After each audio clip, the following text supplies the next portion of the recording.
రవి ప్రకాష్ సిలికానాంధ్ర ఆసుపత్రి Kuchipudi super speciality వైద్య సేవలు పూర్తిగా ఉచితం. జై తెలుగుదేశం, జై బీజేపీ.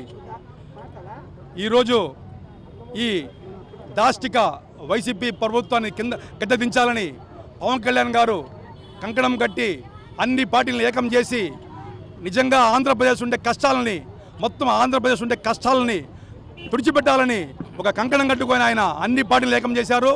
ఉమ్మడి అభ్యర్థిగా ఈరోజు పొత్తు ధర్మంలో అన్ని చోట్ల ఎమ్మెల్యే క్యాండిడేట్ పెట్టారు. ఈరోజు తిరుపతిలో గాజు గ్లాస్ జనసేన పార్టీ, మన రాయలసీమలోనే జనసైనికులారా అందరూ గుర్తుపెట్టుకోండి, రాయలసీమలోనే తిరుపతి ఒక్క నియోజకవర్గంలోనే మన గాజు గ్లాస్ గుర్తుంది. ఇది మనం అఖండ మెజార్టీతో గెలిపించాల్సిన బాధ్యత మనందరికీ ఉంది. ఎందుకంటే మన నాయకుడు చాలా చాలా నీతిమంతుడు. మన నాయకుడు భవన నిర్మాణ, ఇక్కడ ఉండే వాళ్ళంతా భవన నిర్మాణ కార్మికులు.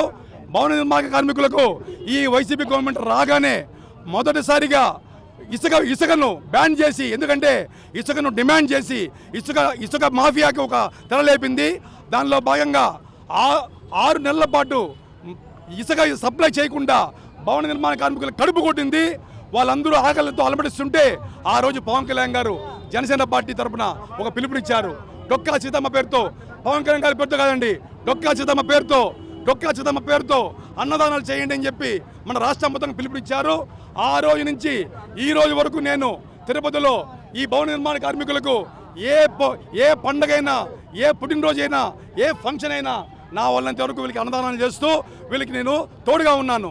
ఈరోజు వీళ్ళు సాయంత్రం అయితే మందు రూపంలో విషం తాగుతున్నారు. వీళ్ళ ఆరోగ్యాలన్నీ నాశనం అయిపోతున్నాయి. 250 రూపాయలు కోటర్ పెట్టి వీళ్ళ జీవితాలు నాశనం చేస్తున్నారు. వీళ్ళందరికీ తగిన న్యాయం జరగాలంటే మా ఉమ్మడి ప్రభుత్వం రావాలా. మా ఉమ్మడి ప్రభుత్వం వచ్చిందంటే మీ అందరికీ న్యాయం జరుగుతుంది. అందుకే పవన్ కళ్యాణ్ గారి ఆదేశాల మేరకు, మొత్తం మా ఉమ్మడి అందరి ఆదేశాల మేరకు, మా జంగాలపల్లి శీలన్న ఆదేశాల మేరకు ఈరోజు అందరికీ పొద్దునే టీ పౌష్టికాహారం పెడుతున్నాము. అందరూ తిని ఖచ్చితంగా ఈసారి గాజు గ్లాసుని తిరుపతిలో అఖండ మెజార్టీతో గెలిపించాలని కోరుకుంటున్నాను. జై జనసేన, జై జనసేన. తిరుపతిలో జిల్లా ఉపాధ్యక్షుడు బత్తిన మధుబాబు గారి ఆధ్వర్యంలో జనసేన పార్టీ తరఫున అందరూ భవన నిర్మాణ కార్మికులకి టీతో సింబల్తో గాజు గ్లాసు గుర్తుకు ఓటేయాలనేసి మేము ఒక క్యాంపెయిన్ స్టార్ట్ చేసినాము. ఈ క్యాంపెయిన్లో భాగంగా ఈ భవన నిర్మాణ కార్మికులు ఎవరైతే ఉన్నారో వాళ్ళందరికీ టీ ఇచ్చి ఇక్కడ భోజన కార్యక్రమం కూడా, అల్పాహార విందు కూడా ఏర్పాటు చేయడం జరిగింది. ఏదైతే అవేర్నెస్ ప్రోగ్రాం గాజు గ్లాస్ గుర్తుకి ఓటేయాలనేసి, అలాగే ఏదైతే భవన నిర్మాణ కార్మికులు కోల్పోతున్నారో వాళ్ళు ఫస్ట్ వస్తానే జగన్మోహన్ రెడ్డి గారు ఫస్ట్ వస్తానే వాళ్ళ కడుపు కొట్టాడు, భవన నిర్మాణ కార్మికులు కడుపు కొట్టినారు. అది తెలుసుకోవాలనేసి, ఈ విధంగా నష్టపోతున్నారు మీరు అనేసి రాష్ట్రంలో మొత్తము తెలుసుకోవాలనేసి మేము ఒక క్యాంపెయిన్ స్టార్ట్ చేసినాము.